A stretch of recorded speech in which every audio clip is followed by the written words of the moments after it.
Baik, Assalamualaikum ya, salam sejahtera, salam GBN, salam Malaysia dan salam kuasa ketiga ya.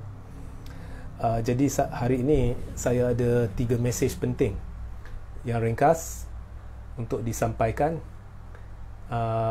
termasuk tajuk iaitu cabaran saya terhadap seorang individu untuk mengisytiharkan dalam manifesto ya, manifesto pilihan raya parti dia atau gabungan dia bahawa teras kepada perjuangan kempen dalam menjurus kepada PRU15 adalah no Zahid, no kleptokrat. Okey, so saya akan jelaskan. Tapi sebelum saya bermula, telah dibawa kepada perhatian saya bahawa mungkin ada gangguan terhadap laman web tertentu yang sama ada merupakan laman berita ataupun blog ya. Ini telah dibawa kepada perhatian saya dan saya rasa ini tidak patut berlaku lah, tidak kira siapa musuh ataupun kawan ya, tidak kira pendapat ataupun haluan politik, tapi saya tidak rasa benda-benda macam ni patut berlaku. Okey.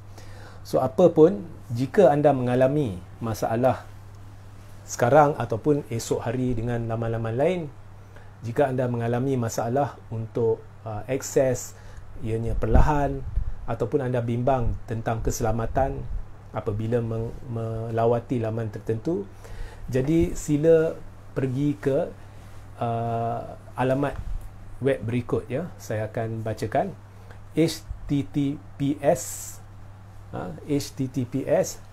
ya, //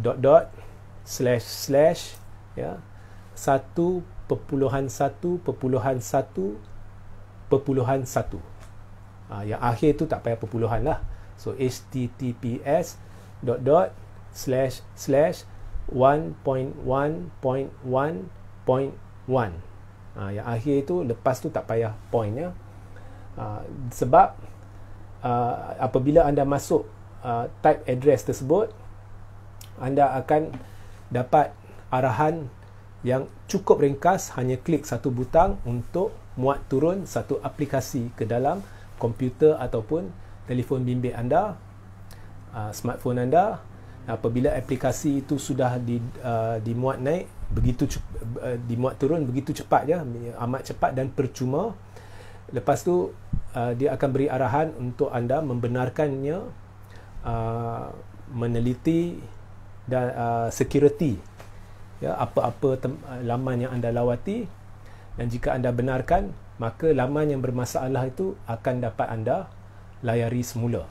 Okey, so https //1.1.1.1. okey, so dah ulang. okey, alright, so sekarang yang kedua iaitu tajuk ya kita, saya mencabar seorang individu untuk mengisytiharkan no Zahid, no kleptokrat dalam manifesto pilihan raya.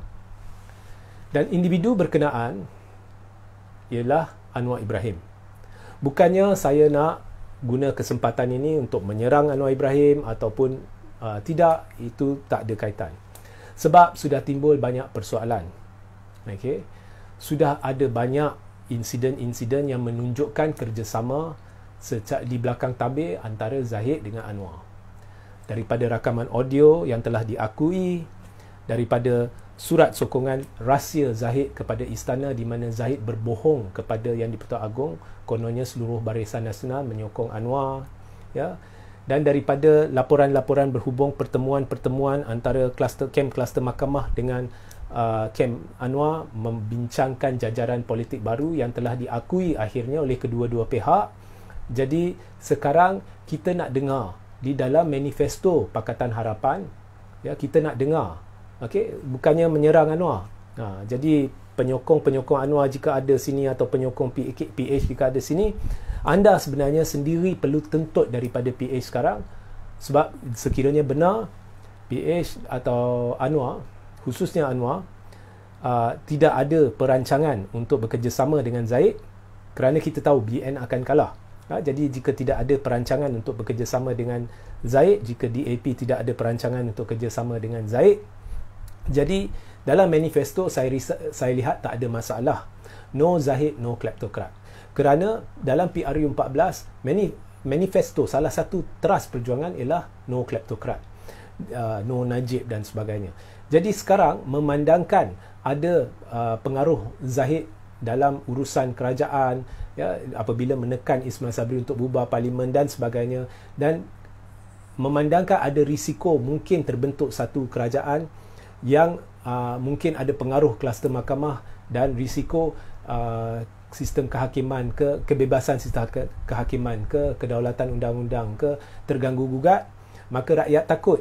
Jadi untuk meyakinkan rakyat bahawa anda tidak memihak kepada Zahid, jadi teras perjuangan tu sebenarnya harus dikekalkan. Tidak ada sebab di PRU 14 anda memperjuangkan perkara itu dan di PRU 15 tak perjuangkan.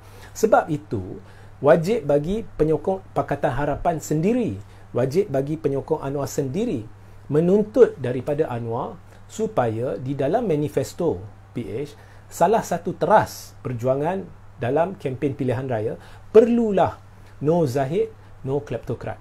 Jika berani buat, maka orang boleh pertimbang nak percaya ke tidak. Jika tak berani buat, maka kita sudah tahulah. Okey, ianya mungkinlah hubungan antara cikgu dengan guru lah. Okey, so itu yang kedua. Dan mesej terakhir saya yang pendek adalah terhadap UMNO. Ya, betul kata Tun Dr. Mahathir Mohamad, UMNO sedang cuba sesuatu yang hampir sama yang dicubanya pada PRU 14, iaitu pada PRU 14 dia cuba adakan pilihan raya pada hari Rabu, ya, mungkin supaya kurang akan balik untuk mengundi. Tetapi kita lihat rakyat yang sudah muak pada ketika itu turun ramai-ramai biar hari Rabu sekalipun untuk mengundi menentang kleptokrat. Jadi kali ini dilakukan pada musim banjir dan kita sudah buktikan dengan pelbagai kenyataan bercanggah Zahid bahawa niatnya tidak ada kaitan dengan rakyat. Malah tidak ada sebab munasabah yang diberikan mengapa perlu PRU sekarang ni. Dan jika kita lihat kepada ucapan Zahid dalam Convention MIC, terbukti bahawa sebab pilihan raya diadakan sekarang adalah bersangkut paut dengan kes mahkamah. Okey, dan Zahid juga secara tidak langsung telah memberitahu bahawa makin ramai pemimpin BN akan didakwa, sekaligus mencadangkan dia tahu berkenaan kesalahan-kesalahan tertentu yang dilakukan oleh pemimpin BN. Jadi pokoknya pilihan raya ini Zahid, mulut Zahid, ya, setelah mengakui ianya bersangkut dengan kes mahkamah. Ya, anda nak kata dakwaan terpilih ke tak terpilih ke itu hal lain.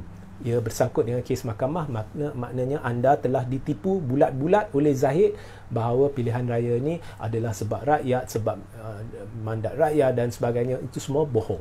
Okey. So rancangan di PRU 14 tak berjaya. Sekarang guna taktik seakan-akan sama, mungkin mereka harapkan Kuah akan keluar mengundi. Tapi jika di PRU 14, jika kita dah lihat bila rakyat betul-betul nak sesuatu, mereka tak kisah, mereka akan cuba sedaya upaya untuk keluar mengundi. Saya kira PRU tahun ini akan berlaku penurunan besar, ya, pengundi untuk keluar mengundi, ya. So ini yang saya jangka dan saya harap. Okey.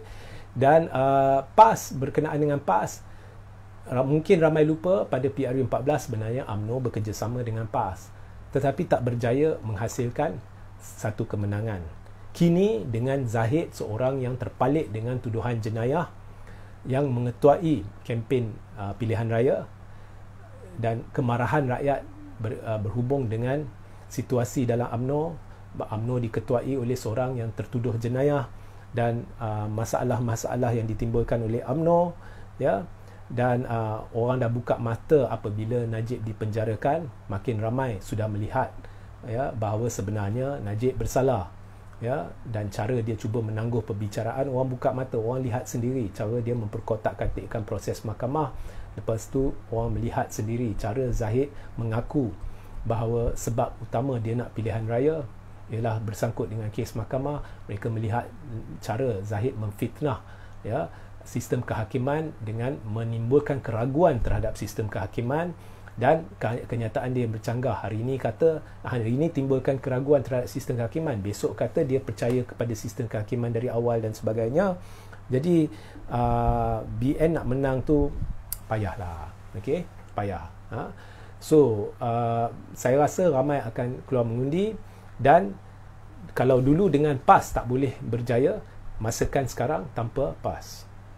Okey, dan saya setuju dengan kenyataan Hadi. Akhirnya satu kenyataan yang tepat yang dibuat, bahawa apabila anda ada pemimpin yang bermasalah, ada kes mahkamah dan sebagainya, kita kena tangguh kerjasama. Ini betul, kerana penyatuan ummah tu adalah satu agenda yang wajib dalam setiap parti atau gabungan yang bertunjangkan kepimpinan Islam. Tapi pada masa yang sama, kita juga perlu lihat sifat pemimpin itu, hati pemimpin itu, kejernihan hati pemimpin itu. Kita tidak ingin bekerjasama dengan mereka yang boleh menyesatkan ummah.